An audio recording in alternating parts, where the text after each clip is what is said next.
It's been more than 40 years since this conversation first took place. Let me take you back, way back into time, August 18th, 1977. We have a very special live in-studio guest this morning, two of them as a matter of fact. The E-Man himself, Mr. Jimmy Castor, and Gerry, my piano player, arranger. Gerry plays trumpet and he writes songs and he's involved in a lot of things, production. Gerry Thomas. Jimmy, let me see, where can I start out? I remember we did a thing about 2 years ago, wasn't it? Right. For the benefit of some of the members of the audience who are not familiar with what you do, tell everybody where you're from. I'm from New York now. I live in New Jersey now, as a matter of fact, North New Jersey. But I'm originally from New York, and that's where we're based out of. And, you know, we have offices in New York now, and that's where we do most of our business. What have you been doing recently in the last few months? Okay. I think the last time we were here, you were featuring the Super Sound album. That's with King Kong and other things on it. What else? Groove and Make You Move. We've had another album since then, E-Man Grooving, and we just finished a new album. And we've been touring. We've went out to the coast, and we started... Gerry, how many days? We did quite a few days, about 25 days. All at New Orleans, you know, the West Coast, and I see lots of posters in here of so many acts, and we've been with so many of these acts recently. The Commodores recently in Nassau Coliseum, New York, the Brothers Johnson at Wilberforce, Ohio, at Central State University. So we've been War in Miami. We've been Nat Lee, and I can go on. We've been really moving to Manhattans recently in Richmond, Virginia. That's what we've been doing. But we've been concentrating on our new album, Maximum Stimulation. And I brought like a test pressing today, just no one else has had this album. I don't even think Atlantic wants me to do this, but I brought it because Kingsley and I go way back to New York. That's right. We first met a long time ago when I was working at another radio station up there. So in other words, we're the first radio station in the country that has your new... In the world. On the planet. That has your new album. Right. That's good. That's quite an honor. There was an article in the local newspaper on Sunday about you and the group. But first, I guess we'd like to mention that Jimmy's appearing now through Sunday at Club Harlem in Atlantic City, so you'll be able to catch Jimmy Castor and the entire act over there. The article in the newspaper stated that you thought that you had reached a good level of success, especially in terms of a black audience, but you didn't feel that you were going to be a superstar, or it didn't really matter. Am I misquoting, or? No, I consider myself a successful black entertainer at this point, but a superstar I'm not, and my group is not a super group. And I have a very professional group, the road crew, everyone, and you know, they are of superstar status, but you must cut through all the grease and all the racism and everything to get to that point, and it's so hard, as you know, it's very hard. As a radio announcer and program director yourself, it's very hard. A guy with your diction and know-how in this business, could be at one of the really big top 40 stations, and not to knock WUSS, it's a big R&B station, and there's some, and that's what keeps me alive. So I'm not knocking it, so I won't hear get any letters on that. It's just that it's so hard, and the big top 40 stations have a wider audience where I could ship gold or platinum immediately like the big white artists, but we don't get that chance because we have to work extra hard. But you want to be there, and you want that chance. Yeah, at this point I really don't care. We've been successful, and sure, I'd love to be there for the people that have depended on me all these years. But at this point, yeah, I'd like to be there, I guess. So I don't want to beat around and say I don't want to be there, but yeah, I'd like to be there. But if you see, some heart has been taken out of me, because a black man has to hustle all his life, There's a song out by the Average White Band and Benny King. I don't know if you've heard it. It's off their latest album. Get It Up? Star in the Ghetto. Oh, Star in the Ghetto, They never make it on Broadway, but he's in the ghetto. Star in the Ghetto. Yeah, so right. I guess that really expresses the feeling. Yeah, for most of us, so many. Unless you're in the bracket where you can sell consistently to the mass audiences, you're going to have a problem. You know what I mean? And we've had a lot of luck. We've had gold records, and we've had a lot of luck, so I'm not really being, what's the term I've been called, bitter recently, but I'm not being bitter. I'm very grateful for what's happened to us. I think you're nowhere close to bitter, because during the period that I've known you, I've only seen nothing but a very warm, outgoing, down-to-earth human being. I was telling somebody about this last night. We were in Philadelphia to see a presentation for Teddy Pendergrass, and we were talking about various performers and how they relate to people in general on and off the stage. And I had used you as an example because I thought of most of the performers, I'd say of all the performers that I've ever met. I mean, it's just like a one-to-one type thing. Yeah. Nowhere scale, ego things involved. Right, right.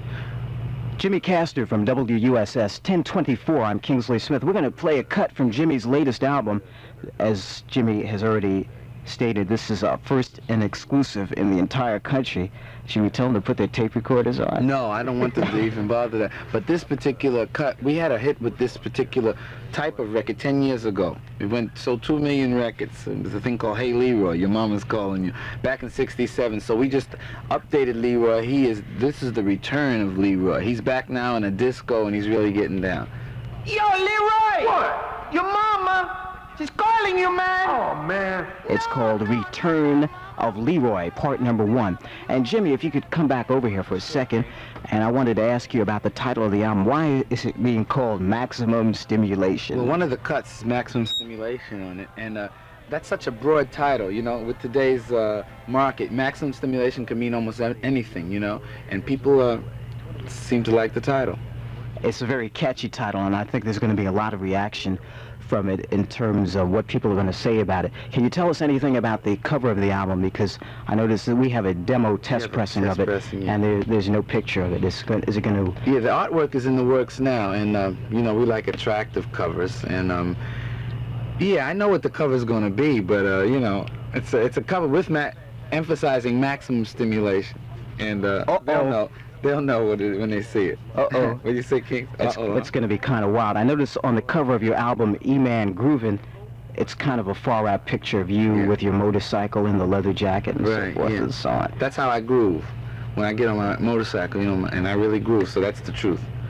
From WUSS, we're talking with Jimmy Castor this morning, who's in town for some performances at Club Harlem now through Sunday. And we'd like to bring over another member of his band, Mr. Gerry Thomas, and we'd like to talk to Gerry for a second. How you doing, Kingsley? Very good.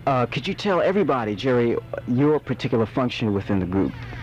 Well, you might say that I'm the musical director of the group. I play keyboards and trumpet, and I make sure everybody's taking care of business behind Jimmy so he can go out and be the everything man.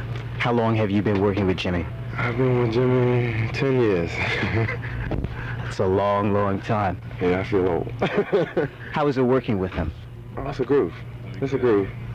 No, you can stay, Jimmy. On and off the stage? Yeah, we get along.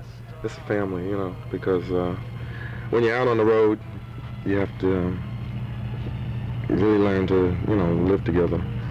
It's got to be closer than being married, because we're all out there working and trying to perform music that people can enjoy. And if we dig each other, it makes our job easier. Who are some of the other members of the Jimmy Castor Bunch?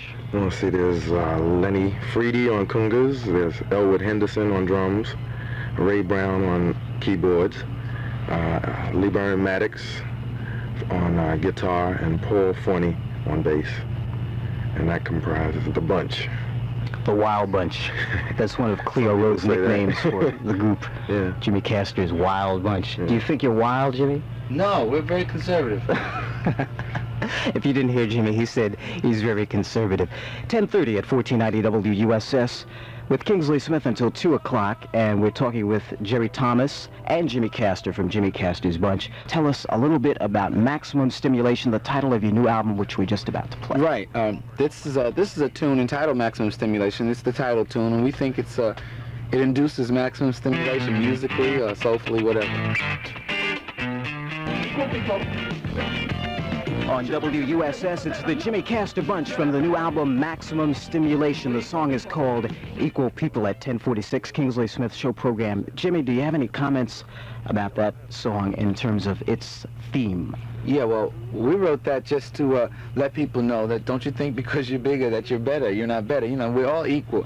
And we say, you all look the same to me. You have 2 eyes, a nose, and a mouth. It's directed to certain people who think they're better than us. And, you know, and I'm reading this Malcolm Speaks book now, and he says we are second-class citizens and so forth. Now, there's no, you know, he had mentioned, it is a quote from him. He was such a brilliant man. He says, you frown when I say I was in jail, but you're in jail. And you'll always be in jail unless you wake up, you know. So the thing like that, well, I don't record anything I don't believe in, and I really believe in that because it leads to what we were talking to.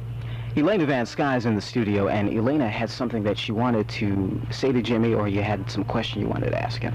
Well, I did have one thing that I wanted to say in reference to a phone call we got. They were listening to your interview Yeah. And they were so excited about it. This fellow wanted to run over and get your autograph and everything. But I told him with your busy schedule, you probably wouldn't have time, but I'm sure you'll say hi to him.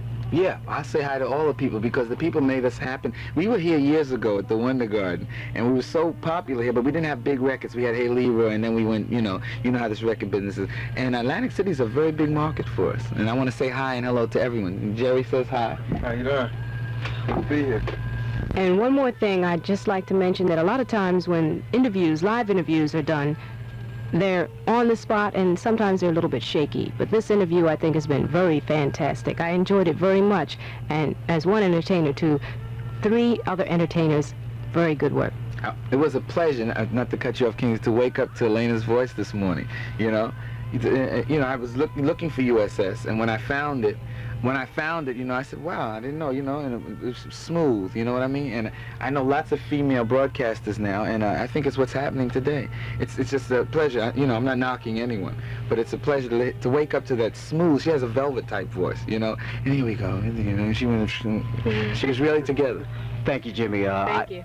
We were criticized, at least I was criticized on a lot of levels for, I guess, what is a very revolutionary move in the industry to have a lady on in the morning and also one on in the middle of the afternoon. No, well, I think you know what you're doing because you came from one of the top stations in the country, when I met you, and I think I think you're doing a fine job here.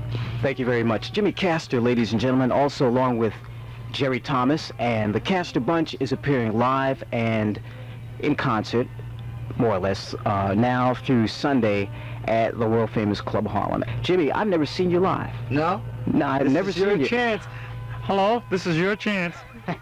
I'm going to be down there Saturday night, and I'm going to check out the Wild Bunch, or the Conservative Bunch, as you say. Okay. And thank you very much for coming over. Thank you, Kingsley, for having me. Jerry, thank you. Good luck to both of you. You may be wondering what happened right before we brought him into the studio.